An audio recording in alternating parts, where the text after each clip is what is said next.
किसी भी जंग के बाद में सबसे बड़ी बात यह होती है कि अपने हीरो को पहचानना, अपने हीरो को सम्मान देना। और ईरान जिस तरीके से अपने वैज्ञानिकों के जनाजे निकाल रहा है और उन जनाजों में खास तौर पर जिस तरीके से ईरान की जनता उमड़ करके आ रही है, वो इस बात को दिखाता है कि ईरान की जीत इन वैज्ञानिकों की शहादत है, या इन वैज्ञानिकों ने जो काम किया उसकी वजह से ईरान इस मुकाम तक खड़ा हो पाया या यहां तक पहुंच पाया। दूसरी बड़ी बात यह है कि खामेनेई उन्होंने एक बार फिर से इस बात को दिखाया, जिस तरीके से जनाजे की खबरें वहां से निकल करके आई है, तस्वीरें निकल करके सामने आई है। एक बार जरा ये तस्वीर देखिए आप, इतने लोगों की शहादत होना, इतने बड़े बड़े लोगों की शहादत होना, एक एक तस्वीर पर आप गौर कीजिए। इतने लोगों की शहादत के बाद में, इतने बड़े सैन्य अधिकारियों की शहादत के बाद में, इतने बड़े वैज्ञानिकों की शहादत के बाद में कोई भी देश या कोई भी नेता टूट जाता है, संभलने में वक्त लगता है। लेकिन आप देखिए कि इतने लोगों की शहादत को भी इतने दिनों तक लोगों के सामने जाहिर नहीं होने दिया, अपने लोगों की शहादत को, उनके पार्थिव शरीर को बचा करके, छुपा करके रखा। और अब जाकर के ईरान अपने उन तमाम लीडर्स की, उन वैज्ञानिकों के और सैन्य अधिकारियों के जनाजे निकाल रहा है, उनको सम्मान दे रहा है, और लोग भी सड़कों पर आकर के फूल बरसा रहे हैं, उनकी अंतिम यात्रा में शामिल हो रहे हैं। यह अपने आप में बहुत बड़ी बात है। इस पर भी बात करेंगे इसी खबर में।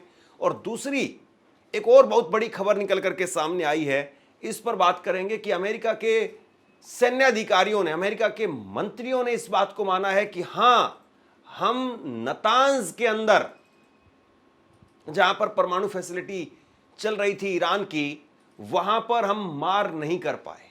वहां पर हमने GBU-57 बंकर बस्टर बम नहीं गिराया क्योंकि वो हमारी हद से बाहर था। ये पहली बार एक खुलासा हुआ है, जिसके बाद में अब निश्चित तौर पर ईरान की एक और बहुत बड़ी जीत, ईरान की कूटनीति की बहुत बड़ी जीत सामने आ रही है कि ईरान ने पहले ही अमेरिका की हद को नाप लिया था कि अमेरिका किस हद तक जा सकता है। अमेरिका की कैपेसिटी को, अमेरिका की ताकत को पहले ही आंक लिया था, और उसके हिसाब से उससे कहीं आगे चल करके अपने परमाणु फैसिलिटी का निर्माण किया, जहां तक अमेरिका भी नहीं पहुंच पाया। वो भी बहुत बड़ी खबर है, उस पर भी बात करेंगे। लेकिन सबसे पहले जो तस्वीरें निकल करके सामने आई है जनाजे की, ये तस्वीरें आप देखिए। जाहिर सी बात है, कई बार जंग जीतने के बाद में लोग अपने हीरो को भुला देते हैं, और जो जंग में उभर करके कोई नेता सामने आता है या कोई सैन्य अधिकारी सामने आता है, उसी को अंतिम हीरो मान लिया जाता है कि यही है जिसकी वजह से सब कुछ हुआ है। लेकिन खामेनेई अभी तक सार्वजनिक तौर पर सामने नहीं आए हैं, लेकिन जिस तरीके से उन्होंने अपने वैज्ञानिकों और अपने सैन्य अधिकारियों को जो अंतिम सत्कार और जो सम्मान, जो मान सम्मान उनको हासिल होना चाहिए था, वो मान सम्मान दिलवाया है, ये अपने आप में बहुत बड़ी बात है। कई बार जंग के बाद में, युद्ध के बाद में सरकारें, शासन प्रशासन वो नींव की ईंट को भूल जाता है। जिस पर पूरी इमारत खड़ी हुई है, उस नींव की ईंट के ऊपर मिट्टी डाल दी जाती है। कई बार सरकारें, शासन, प्रदेश, देश ये बताता ही नहीं है कि हमारे यहाँ पर कौन कौन शहीद हुआ है। कई बार रणनीति के लिहाज से भी होता है कि चीज़ों को छुपा करके रखा जाता है, इस बात को रिवील नहीं किया जाता है। लेकिन इस बात को सब जानते हैं कि अमेरिका और इजराइल की खुफिया एजेंसी वो इस बात का पता लगा चुकी थी कि कौन कौन वैज्ञानिक इस युद्ध में मारा गया है, या कौन कौन बड़ा सैनिक वो इस युद्ध में, कौन कौन से बड़े सैनिक, सैन्य अधिकारी वो इस युद्ध में मारे गए हैं, वो इस बात को जानते थे। ऐसे में इनको छुपा करके रखना या इनके जनाजे को जो सम्मान मिलना चाहिए था वो ना देना, कहीं ना कहीं इनके साथ में एक तरीके से आप ये कह सकते हैं कि अन्याय होता, न्याय नहीं होता।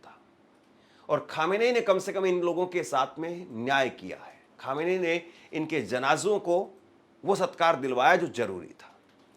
अब दूसरी बड़ी खबर जिस पर हम बात करेंगे, खबर देखिए आप, और निश्चित तौर पर ऐसी खबर वो अमेरिका की साख के लिए सही नहीं है। टाइम्स ऑफ इंडिया में एक बहुत बड़ी खबर छपी है, और टाइम्स ऑफ इंडिया की इस खबर के अनुसार अमेरिकी सेना ने पिछले सप्ताह हुए ऑपरेशन मिडनाइट हैमर के दौरान ईरान के इस्फहान परमाणु टैंक ठिकानों पर बंकर बस्टर बमों का इस्तेमाल नहीं किया। यह बहुत बड़ी बात है। यह जानकारी संयुक्त चीफ ऑफ स्टाफ के अध्यक्ष जनरल डैन केन ने सीनेटरों को एक गोपनीय ब्रीफिंग में दी है। इस बात को जरा आसान भाषा में समझिए। वहां के अध्यक्ष इस बात को कह रहे हैं और वहां के सांसदों को इस बात को कहा जा रहा है कि हमने वहां पर बम नहीं गिराया। क्यों नहीं बम गिराया? क्योंकि वो हमारी कैपेसिटी से बाहर की बात थी। हमलों के बाद में डिफेंस इंटेलिजेंस एजेंसी द्वारा की गई एक प्रारंभिक समीक्षा में कहा गया है कि यह हमला ईरान के परमाणु कार्यक्रम के मुख्य घटकों को नष्ट नहीं कर पाया, जिनमें संवर्धित यूरेनियम भी शामिल है, और संभवतः इस कार्यक्रम को केवल कुछ महीनों के लिए पीछे धकेला जा सका। इस आकलन को डोनाल्ड ट्रंप प्रशासन के सदस्यों ने खारिज कर दिया। राष्ट्रपति ट्रंप ने बार बार यह दावा किया है कि ईरान का परमाणु कार्यक्रम पूरी तरह से नष्ट कर दिया गया है। अब दो बातें यहां पर, एक तरफ ट्रंप का खेमा है, डोनाल्ड ट्रंप राष्ट्रपति का खेमा है। वो कह रहे हैं कि नहीं साहब, हमने तो उनको पूरी तरह से नष्ट कर दिया है, हमने उनको कई साल पीछे धकेल दिया। लेकिन ट्रंप की क्रेडिबिलिटी नहीं बची। ट्रंप को लोग अब सीरियसली नहीं ले रहे हैं। अब वो बात जो अधिकारी कह रहे हैं उस बात का वजन ज्यादा है। हालांकि वैसे किसी भी देश का अगर अध्यक्ष या किसी भी देश का प्रमुख नेता अगर कुछ कहता है, राष्ट्रपति प्रधानमंत्री अगर कुछ कहता है, तो जाहिर सी बात है सबसे ज्यादा अगर किसी के शब्दों का वजन होना चाहिए तो वो उसके शब्दों का वजन होना चाहिए। लेकिन ट्रंप ने ये क्रेडिबिलिटी बहुत पहले ही खो दी। अभी तक भारत को लेकर के वो करीब 20 बार बोल चुके हैं कि भारत और पाकिस्तान का सीज फायर ट्रंप ने करवाया। तो ट्रंप को आप सीरियसली नहीं लें, ये बात जो है वो अब दुनिया में जग जाहिर हो रही है एक तरीके से कि ट्रंप जो बात बोलते हैं उस बात की सीरियसनेस नहीं होती है। वो अपने तरीके से चीज़ों को तोड़ मरोड़ करके बोलते हैं, अपना लाभ देख करके बोलते हैं। लेकिन जो वहाँ पर सेना के अधिकारी बोल रहे हैं, सेना के अधिकारी वहाँ पर, क्योंकि डेमोक्रेसी है भाई, दुनिया का सबसे पुराना लोकतांत्रिक देश है अमेरिका, और डेमोक्रेसी के हिसाब से ऐसा नहीं कि आप सर्वदलीय बैठक नहीं लेंगे, आप सर्वदलीय बैठक की अध्यक्षता नहीं करेंगे, या विपक्ष को आप ब्रीफिंग नहीं करेंगे, विपक्ष को आप साथ में नहीं लाएंगे, सहयोग में उनका नहीं लेंगे, या उनको बताएंगे नहीं, विश्वास में नहीं लेंगे। ऐसा नहीं हो सकता है।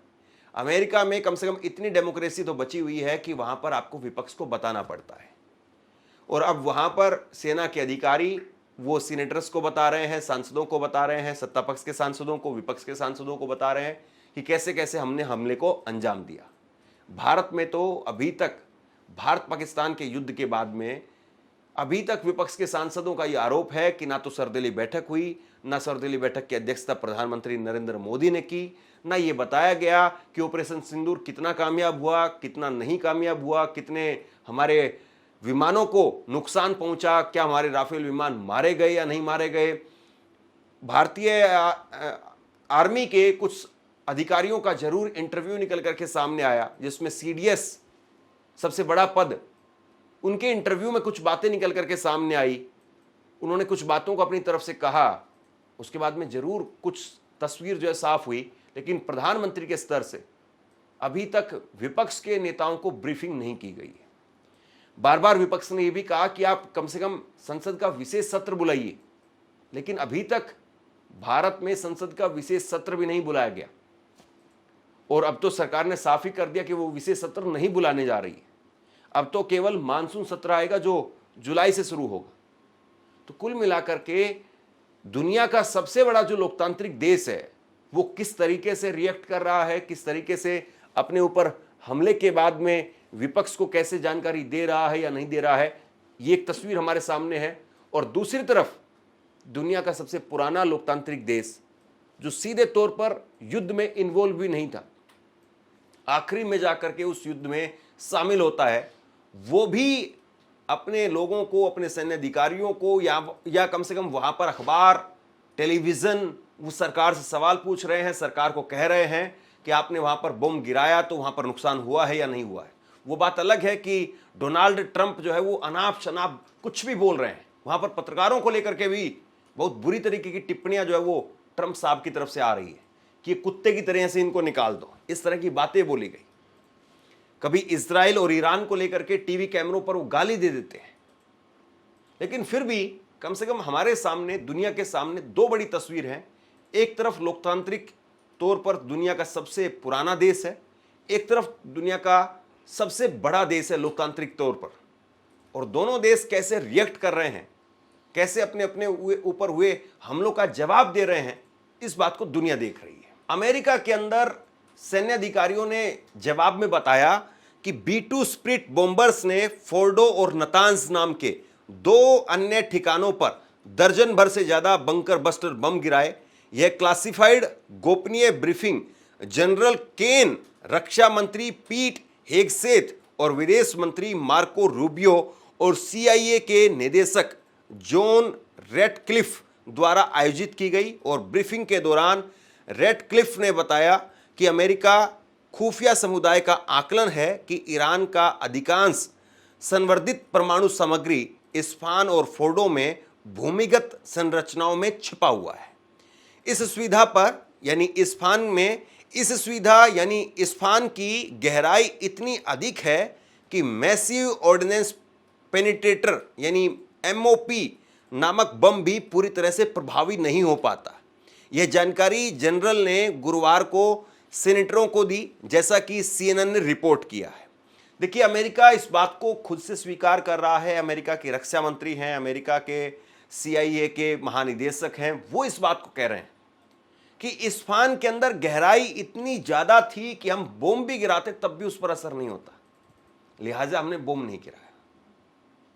ये वैसे अक्लमंदी की बात कही जाएगी, और ये बात सही भी है कि आप अगर मिसाइल कहीं पर खड़े होकर के मार रहे हैं और आपकी मिसाइल की रेंज 2000 किलोमीटर है, आपका दुश्मन अगर 4000 किलोमीटर पर बैठा हुआ है, आप इस बात को देख चुके हैं, नाप चुके हैं, तोल चुके हैं कि हमारा दुश्मन 4000 किलोमीटर पर बैठा हुआ है, तो बताइए आपका 2000 किलोमीटर से फिर मिसाइल दाग करके क्या फ़ायदा है?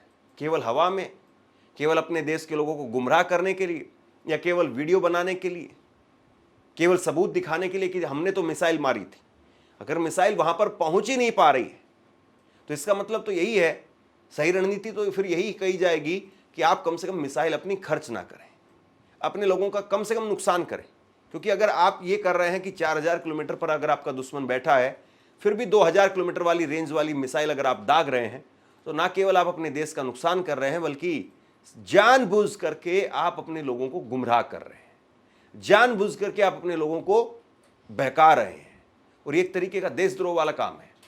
और अमेरिका में एक एक चीज़ नोट होती है और बाद में एक एक चीज़ का हिसाब दिया जाता है।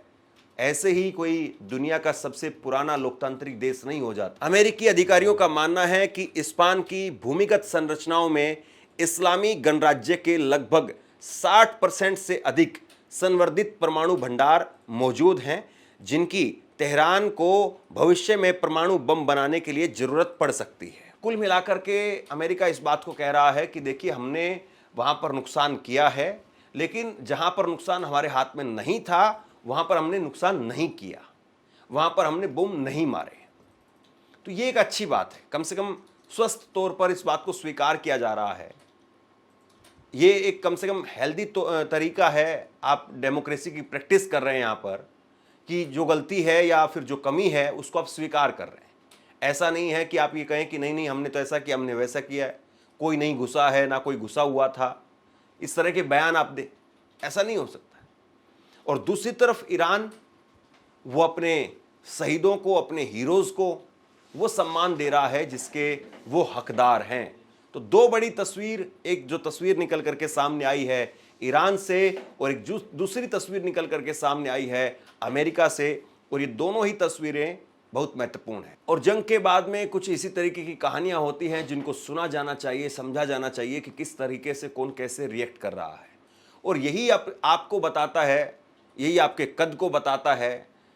कई बार ऐसा होता है कि लोग खाते हैं, पीते हैं और उसके बाद में वहीं पर डाल करके चले जाते हैं, तो इससे पता चलता है कि जो लोग वहाँ पर बैठे थे वो अच्छे संस्कारों वाले आदमी नहीं थे। या कई बार लोग बैठते हैं कहीं पर, खाते हैं, पीते हैं और उसके बाद में उस जगह को साफ करके, और जो वेस्टेज है वो जहाँ पर डालना है वहीं पर डाल करके जाते हैं, तो पता चलता है कि नहीं, जिन लोगों ने बैठ करके यहाँ पर खाया पिया है वो अच्छे संस्कारों वाले आदमी थे। तो आपके संस्कार वो बताते हैं कि आपका कद किस तरीके का है, और आपने मुश्किल हालातों में, या जिस वक्त में आप जज्बाती थे, जिस वक्त में आप जोश में थे, उस वक्त में आप कैसे रिएक्ट कर रहे थे? तो अमेरिका और ईरान जिस तरीके से रिएक्ट कर रहा है, ये वाकई देखा जाना चाहिए और इससे सीखने की भी जरूरत है। शेयर कीजिए इस खबर को, लोगों तक पहुंचाइए, और आप क्या सोचते हैं नीचे कमेंट बॉक्स में लिख करके जरूर बताइए। धन्यवाद।